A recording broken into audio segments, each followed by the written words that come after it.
All right, go for it. Okay, thanks, Nick. I'm Bart. I'm originally from Italy, veterinarian. So I just would like to briefly introduce the current research going on in my lab at the Michigan State University.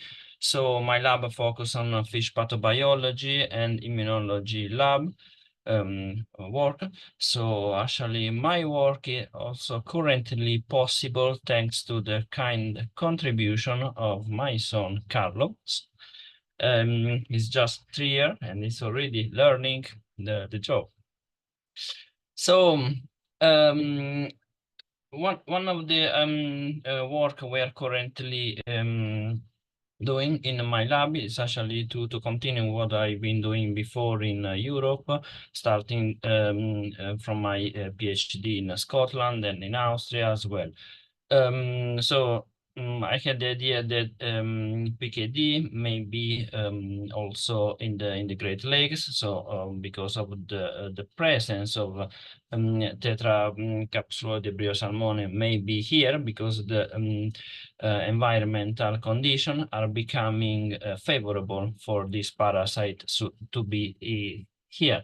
In that case, the parasite may be already spreading in the Great Lake region and possibly completely unnoticed. So it may be possible that the parasite may be affecting a range of salmonid species because there are susceptible salmonid species in this region. So who knows, they may develop PKD.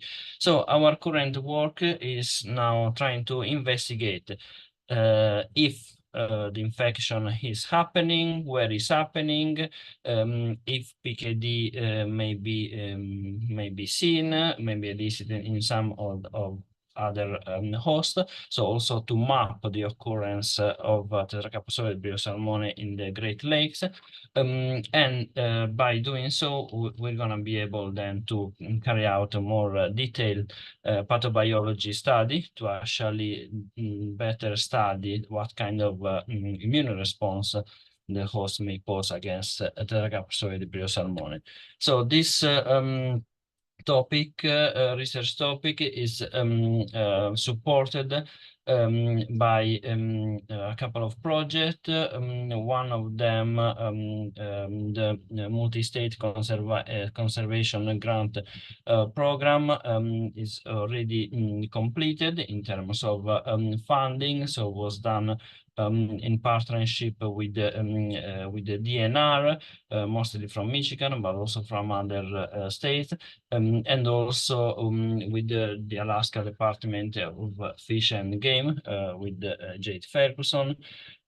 So we actually hypothesized that tetracapsuloid briosalmone is spreading largely undetected in the US and affecting wild hosts with an unknown susceptibility status. So it may be causing undocumented PKD related loss in both wild and farmed salmon population. So we also want to improve the diagnostic for PKD. And we also recently had a new project, a collaborative project between different colleges from Michigan State University to actually continue on this work, and also starting to perform eDNA work and to develop new rapid diagnostic method. So very briefly, just some picture about our field work, either with my team, with my postdocs, and also with the student. So sometimes I also managed to bring a veterinary student, like those from the WAVMA student chapter, to actually learn about fish necropsy. Other times, like in Alaska, we need to take fancy way to go sampling. And we are also looking for bryozoan in several rivers, either in Michigan, in Indiana, in Ohio, and other contiguous area. Another project we are working on, so kind of different topics, because we also work with the fish viruses.